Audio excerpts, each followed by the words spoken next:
So like, what is your decision-making process on when to go try and represent a hotel?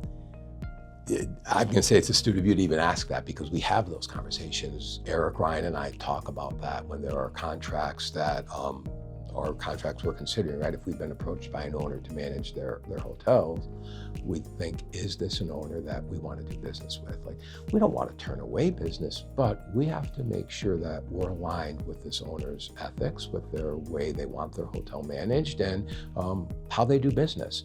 So that really does come into play. And there have been times where we said, you know what, this isn't a contract we're going to pursue. It just doesn't make the most sense for us as a company. It's tremendous. And then how do you then turn around and build the right partnerships so that you can bring, whether it's technology or F&B or anything else, into that hotel for the owner? What's some of your decision-making process? You know, we find the best partnerships with our owners are the owners that really care about the asset and want to be involved from a standpoint where they want to weigh in on it.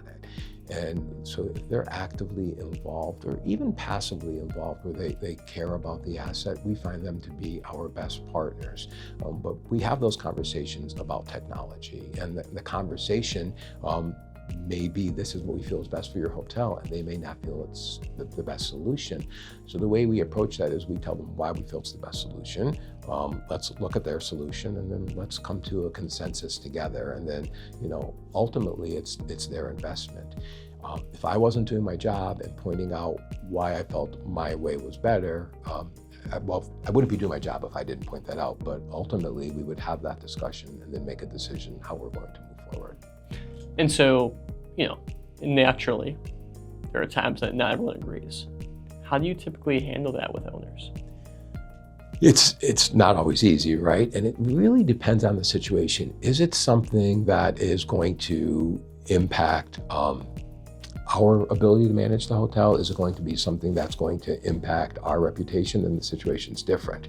But if it's something that's truly going to make a difference from a revenue standpoint or from a profitability at their hotel, the conversation really comes down to numbers.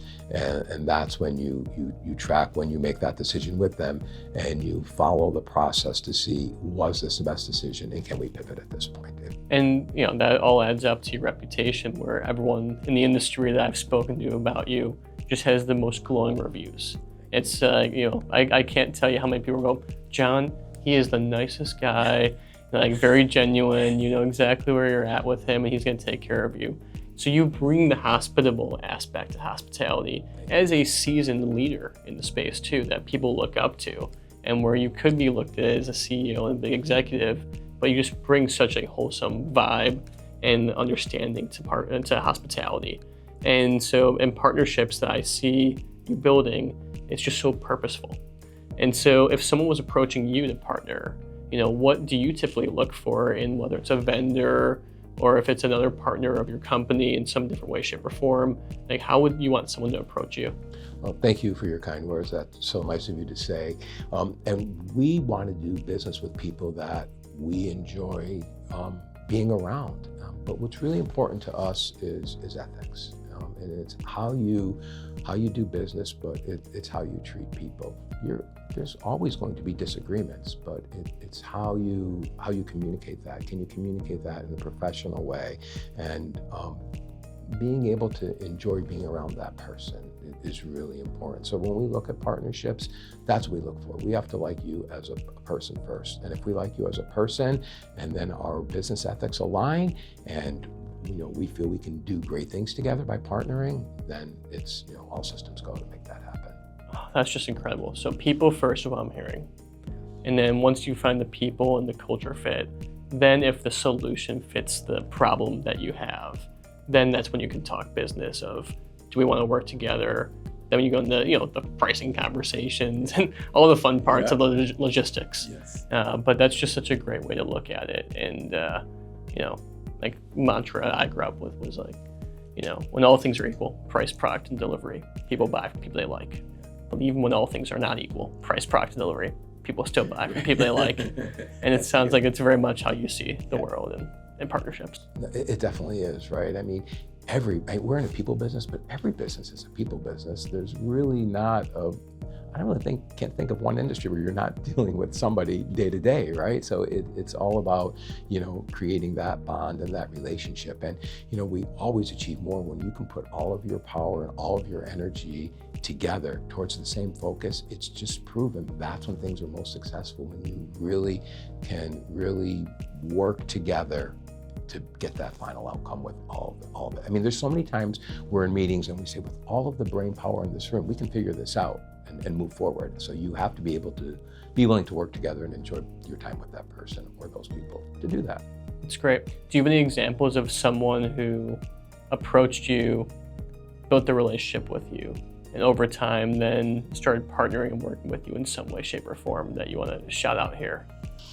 There's been, so many great people that I've come across in my career, and I look at it as I've learned from every single one of them, really. And I don't set out to set the example. I set out to learn in every way I can. I think, and if we both learn from that along the way, it's important. But I love being a mentor. Like, I love being able to help people's careers bloom. I get nothing from it, but I get personal satisfaction. If I think I can help somebody because I saw them trying hard and I can, train them or teach them something that leads to their next promotion and the promotion after that, then I feel like they're benefiting personally and their family is benefiting. So I get nothing more than just the satisfaction of seeing someone else succeed. And my mentor is actually my wife. My wife is my coach. She's not in our industry, but she's a great person and she's a great leader in her own industry. And it's funny because I go to her with questions all the time, like, how would you handle this, or should I have said it this way? So I'm always looking to learn, but